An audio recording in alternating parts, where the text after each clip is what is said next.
Love and light are the mysterious and most potent forces in the universe, healing and freeing all life. Let us have a journey to nature's beautiful scenery, expressing the joy and mystery of the creation, under the radiance of the sun, the source of light in this solar system. Lake Louise, Canada.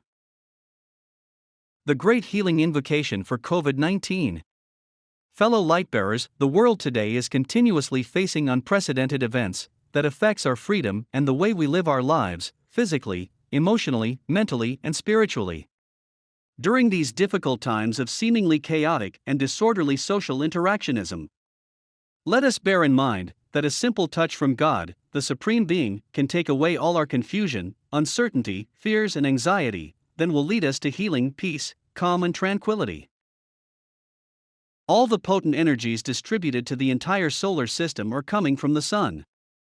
The energies responsible for the evolution of all life forms in the four kingdoms on Earth, the mineral, plant, animal, and human kingdoms, emanate from the sun. Energies of light and heat from the sun can heal and restore the Earth's planetary health. We, therefore, invoke the God within the sun to cleanse this coronavirus and purify its darkest effects all over the world. Let light, love, and power restore the divine plan on Earth. Let us do our part in helping heal the world and humanity. Let us unite and strengthen our efforts, and let us continue to pray the Great Healing Invocation for COVID-19 by clicking on the link for the language of your choice. Thank you and blessings to you and your loved ones. Ancient Wisdom Teachings. Excerpt from The Externalization of the Hierarchy, Teaching of Master Djwhal Khul by Alice Bailey. The early termination of the conflict or its indefinite extension lies in the keeping of humanity itself. Men must increasingly determine their own fate as they emerge from the stage of adolescence into that of maturity, responsibility, and achievement. Again, I tell you that even the hierarchy itself, with all its knowledge, vision, and understanding, and with all its resources, cannot coerce and cannot forecast what mankind will do. It can and does stimulate to right action. It can and does indicate possibility and responsibility. It can and does send out its teachers and disciples to educate and lead the race. But at no point and in no situation does it command or assume control. It can and does bring good out of evil, illuminating situations and indicating the solution of a problem, but further than this the hierarchy cannot go. If it assumed authoritative control, a race of automatons would be developed, and not a race of responsible, self-directed, aspiring men. This must surely be apparent to you, and may serve to answer the question which is uppermost in the minds of the unthinking, occult students today. Why could not the hierarchy have prevented this catastrophe? Unquestionably, the masters of the wisdom with their knowledge and their command of forces could have interfered, but in so doing, they would have broken an occult law and hindered the true development of mankind. This they will never do. At all costs, man must learn to stand and act alone. Instead, having done all that was permissible, they now stand beside suffering and bewildered humanity, and with the deepest compassion and love, will help men to right the wrongs they have initiated, to learn the needed lessons, and to come through this crisis, which they have themselves precipitated, enriched thereby, and purified in the fires of adversity. These are not platitudes but eternal truths. This world crisis, with all its horror and suffering, is, in the last analysis, the result of successful evolutionary processes. We are ready to recognize that when a man's life cycle has been run, and he has learnt the lessons which the experience of any particular life has been intended to teach, his physical body, and the inner form aspects, making the sum total of his personality expression, will begin to deteriorate.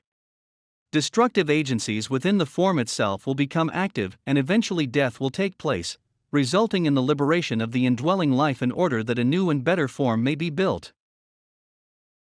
This, we perforce accept either blindly or intelligently, regarding it as a natural and unavoidable process, but normal and inevitable. We are apt, however, to forget that what is true of the individual is true of humanity. Cycles of civilization such as that we call our modern civilization are analogous to a particular, individual, human incarnation with its inception, its progress and growth, its useful maturity, and its ensuing deterioration and subsequent death, or the passing away of the form. Forms are ever open to attack. A strong subjective life and spiritual detachment are the two safeguards. Where the form is more potent than the life, danger is imminent. Where attachment to the material aspect or organization is present, spiritual values are lost. Today we are watching the death of a civilization or cycle of incarnation of humanity. In all fields of human expression, crystallization and deterioration had set in. Worn-out religious dogmas and the grip of theology and the orthodox churches have no longer sufficed to hold the allegiance of the potent, inner, spiritual life. Humanity is deeply spiritual and innately religious, but needs today a new form with which to clothe the ancient verities. Old political schools have been deemed inadequate, and new ideologies bear witness to the strength of the life which is seeking more adequate expression. The educational systems, having served their purpose, are fast being recognized as inadequate to meet the need of the demanding life of the race. There is everywhere a cry for change and for those new forms in the religious, political, educational, and economic life of the race which will allow a freer and better spiritual expression. Such a change is rapidly coming and is regarded by some as death terrible, and to be avoided if possible. It is indeed death, but it is beneficent and needed. It is this realization of the passing of a civilization which gives rise to the recurrent and foreboding cry. This is the death of civilization, it must not be. This is the end of the order, and the old order must be saved. This is the destruction of the old and loved values, and it must not be permitted. That humanity is bringing about this needed change in unnecessary, cruel, and painful ways is indeed true, just as it is true today that human beings, by their wrong thinking, foolish habits of physical living, and undesirable emotional attitudes do precipitate a final, physical breakdown and eventually death. Nevertheless, for the progress of the soul of the individual and the soul of humanity, death is inevitable, good, and necessary. It is also a practice with which we are almost familiar in our own experience, and in watching it in others. But we need to remember that the worst death of all, as far as humanity is concerned, would be if a form of civilization or a body form became static and eternal. If the old order never altered and the old values were never transmuted into higher and better ones, that would indeed be a disaster. We need to bear in mind also that the forces of destruction or death are twofold. First, the rapidly emerging and developing life with its demand for more room for expression and fuller experience, and its spiritual aspiration for change and progress. And secondly, the reactionary forces and the conservative attitudes which adhere to the well-known and the familiar, and which hate the new, the untried, and the unknown.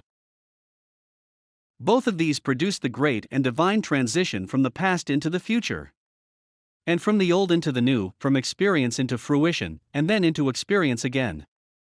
The realities are eternal and undying, the forms are ephemeral and temporary. The soul is persistent and deathless. The form is changing and doomed to die. The processes of evolution have in the past, and will in the future prove successful in bringing forms to birth, to maturity, and to death. But, and this is the interesting and significant point, humanity is for the first time aware of process. It has for the first time chosen intelligently to observe what is going on, and to relate it to experience, and to environment. This in itself indicates a stage of true and much to be desired development. Reasoning, analysis, and the presentation of differing viewpoints are going on in every country on a large scale with varying results, based on differences of temperament, of tradition, of development, and of training. This stage of death and of birth, for the two are proceeding simultaneously, can be easily grasped by the esotericist as he studies the World War in its two distinctive periods, 1914 to 1918, and 1939 until 1942. The first stage, if you could see the situation as it truly is, was most definitely the death stage. The second stage, in which we now find ourselves, is literally the stage of birth, the birth pangs of the new order and of the new civilization through which humanity's sense of life can express itself. The mother dies in order that the child may live, the form is sacrificed to the life. But today, the form aspect, the mother or matter aspect, is dying consciously, and just as consciously the child, the infant civilization, is coming into being. This is the new thing, and it is in this that we are all participating.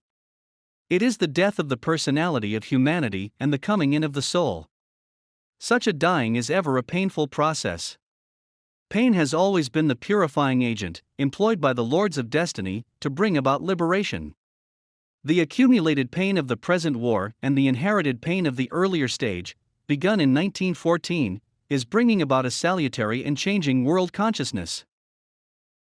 The Lord of Pain has descended from his throne and is treading the ways of earth today, bringing distress, agony, and terror to those who cannot interpret his ends.